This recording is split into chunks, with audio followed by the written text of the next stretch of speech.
Alors, les Tadabbur Tools. Alors, les Tadabbur Tools, vous avez plusieurs types d'options. Alors, vous avez les anagrammes. Les anagrammes, c'est quoi? On va faire un test. On va prendre le mot hisab, par exemple. Il va nous sortir tous les mots qui contiennent les mêmes lettres que hisab, c'est-à-dire avec leur ayah. C'est-à-dire, vous avez hisab, vous avez tous les ayahs qui ont le mot hisab. Ensuite, sahab, vous avez les ayahs avec le mot sahab. Après, sabha. Après, ahasiba. Les mêmes lettres sont toujours là et vous avez tous les versets avec.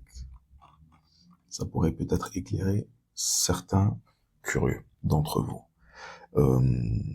Et si c'est pour comprendre pas que la racine d'un mot à travers le Coran, mais d'avoir une multitude de mots qui se répètent dans le Coran, qui se ressemblent aussi.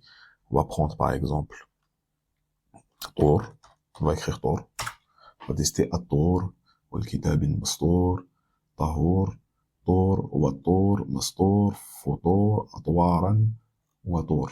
Ok. Si vous avez la position, ça c'est très très très intéressant. Ça c'est très très intéressant. Cela apparaît anodin, mais c'est super intéressant. Et on va le faire, vous pouvez faire ce séquençage-là par rapport à un mot, à un verset. C'est une préférence de faire sur un verset, une sourate ou bien le Coran entier. On va le faire sur le hisab pour vous avoir un exemple. Alors, c'est quoi position? Position, c'est-à-dire il va prendre le mot que vous avez tapé et il va chercher tous les versets qui contiennent ce mot qui sont au nombre de 39 et il va voir sa position dans l'ayah dans tous ces versets-là. Alors, qu'est-ce qu'on a?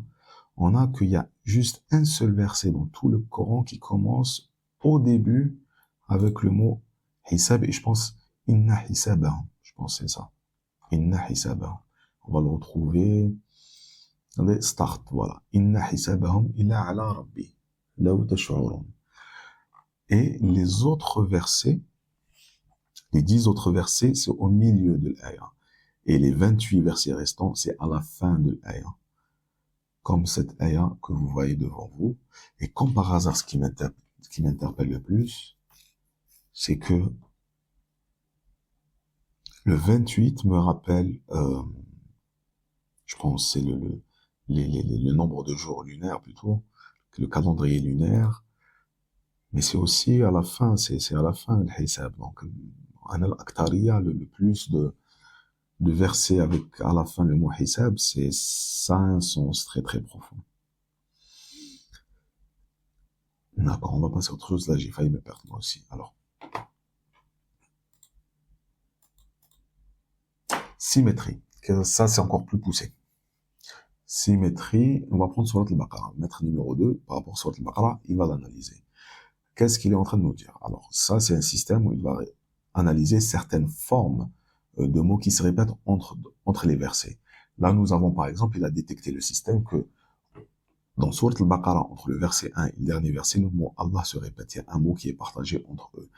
Ici, il y a une structure ABA, c'est-à-dire il va traiter d'un sujet A, ensuite il y a un intermédiaire, après il revient au sujet A, dans le verset 7. Et il y a un mot en commun, Allah, etc. Là, vous avez, à part la structure ABA, vous avez la structure ABCBA, c'est un chiasme ou bien un chiasme, je sais pas comment ça s'appelle, mais je pense que c'est un chiasme détecté. Alors, c'est quoi un chiasme? Un chiasme, c'est quand on traite un sujet. Je vais vous donner un exemple. Suivez juste la souris. Alors, vous avez par exemple dans la partie A, dans le verset 4, il va par exemple parler de la nuit, plutôt du jour. Après, il va vous expliquer c'est quoi le jour. Après, il va vous parler sur autre chose de très pertinent, qui concerne le jour, mais aussi concerne autre chose. Ensuite, il continue avec cette autre chose. Après, vous allez découvrir à la fin qu'il va vous parler de la nuit. C'est-à-dire que le jour et la nuit, il y a tout un truc qui se renferme. En fait, c'est un sujet qui est traité et se renferme à l'intérieur. Vous avez aussi les mots miroirs. Il va essayer de vous trouver des mots miroirs que vous pouvez lire dans les deux sens. Vous pouvez lire de droite à gauche ou bien de gauche à droite. Là, on va voir les patterns. Alors, vous avez les patterns. Alors, ça, c'est les mots qui se répètent le plus dans Surat al-Baqarah. Inna Allah, il s'est répété 37 fois. Ladina amanu s'est répété 21 fois. des co-occurrences, c'est-à-dire qui sont très très liés. Entre Allah wa inna mina Allah, il y a beaucoup de liaisons entre eux. Et il y a des versets qui semblent similaires, pas similaires, mais qui semblent similaires. On peut voir le résultat et on peut même aller vérifier. Alors nous avons maintenant la partie contraire. La partie contraire, on va donner au système le moyen de nous trouver des contraires dans les sourates. Mais essayez d'augmenter la fenêtre de mots, comme ça vous ne serez pas limité. Et la normalisation, mais on va laisser la normalisation, on va masquer les paires sans occurrence. Alors il nous trouve déjà Layl Nahar dans deux versets différents. Le verset 164 de Al-Baqarah et le verset 274 de Al-Baqarah. Nar Jannah, Ard Sama, الظلمات والنور الشر والخير عذاب رحمة عسر يسر ظلمات نور إلى آخره. Voilà. Maintenant, on va passer à l'analyse 19, c'est-à-dire il va prendre l'analyse 19, c'est qu'il va analyser une sourate ou un verset par rapport au nombre de lettres et de mots. Et il va voir si c'est un nombre qui est divisible par 19 ou pas, parce que sachez que il n'y a pas beaucoup de nombres qui sont divisibles par 19. C'est une rareté. Mais on va aller directement à la sourate 96. Qu'est-ce qu'on trouve? On trouve à la sourate 96 qui est sourate Al-Alaq, qui à la base a 19 versets. On va trouver qu'il y a 304 lettres et 76 mots. Le 304 et le 76, c'est des divisibles du 19. C'est-à-dire, si vous faites 16 fois 19, vous avez 304. Si vous faites 4 fois 19, vous avez 76. Et vous avez la sourate 96 qui a 19 versets. Donc, ce n'est pas anodin, c'est à creuser, à chercher en plus profond. Et n'oubliez pas, vous avez toujours l'onglet langue ici, dans toutes les options que vous pouvez choisir et traiter aisément, Inch'Allah. Fibonacci, on va aller sur le numéro 2. On va partir ici sur un truc encore plus complexe. C'est peut-être pour les matheux, peut-être pour les amateurs de mathématiques qui aimeraient découvrir certaines séquences. Alors, il va prendre tous les versets de Sourate Al-Baqarah, parce qu'on a mis numéro 2 qui est Sourate Al-Baqarah pour l'analyser. Vous pouvez bien sûr ajouter directement vers votre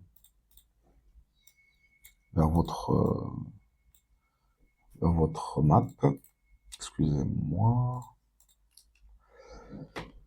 Alors, c'est quoi le Fibonacci? Comment il fonctionne? C'est le nombre de mots par verset. Il va prendre chaque verset et séquencer chaque mot. Et par rapport au nombre de mots, vous allez voir, il va sortir si c'est un numéro Fibonacci, parce que Fibonacci commence avec 1, 2. Après, il va commencer à prendre le chiffre précédent et le rajouter, c'est-à-dire 2 plus 1, 3. 3 plus 2, 5. 5 plus 3, 8. 8 plus 5, 13, etc. Il va prendre tous ces nombres-là de Fibonacci, il va essayer de les détecter une par une. Nous avons le verset 5, le verset 3, le verset 24, 25, 28, 34, 40, 42. Pourquoi? Parce que ils ont des nombres. Regardez, verset 40 à 13 mots. Peut-être cela pourra éclairer certaines personnes qui comprennent plus le langage mathématique qu'autre chose. Alors ici, nous avons le numérique structurel.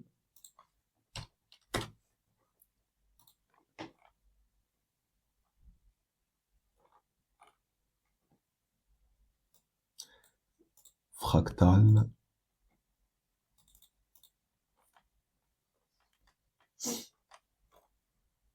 Spirale dorée.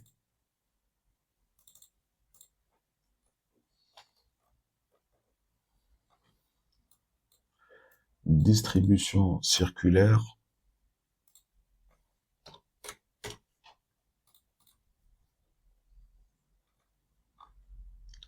Analyse IA.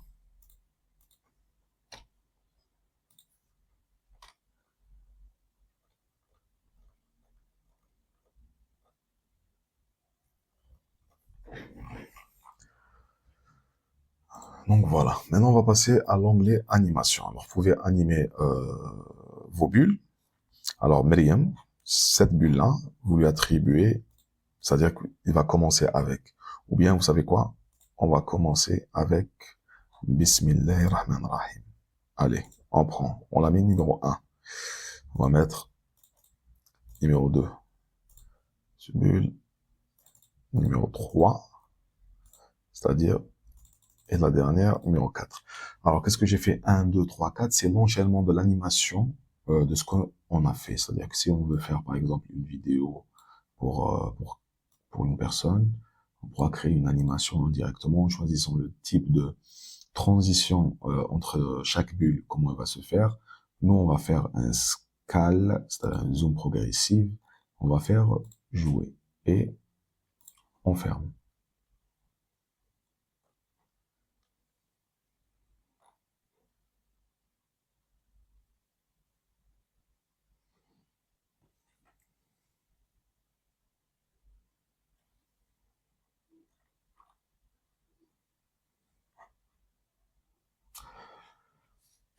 Voilà tout. Je vous remercie pour votre patience. Je vous remercie de nous avoir écoutés.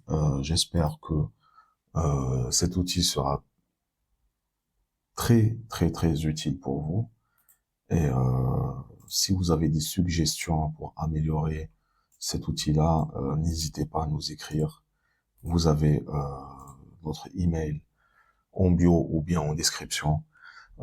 Si vous avez des questions, si vous avez des propositions par rapport à cet outil-là, pour que tout le monde puisse profiter de cette technologie-là, ça sera avec très très très grand plaisir.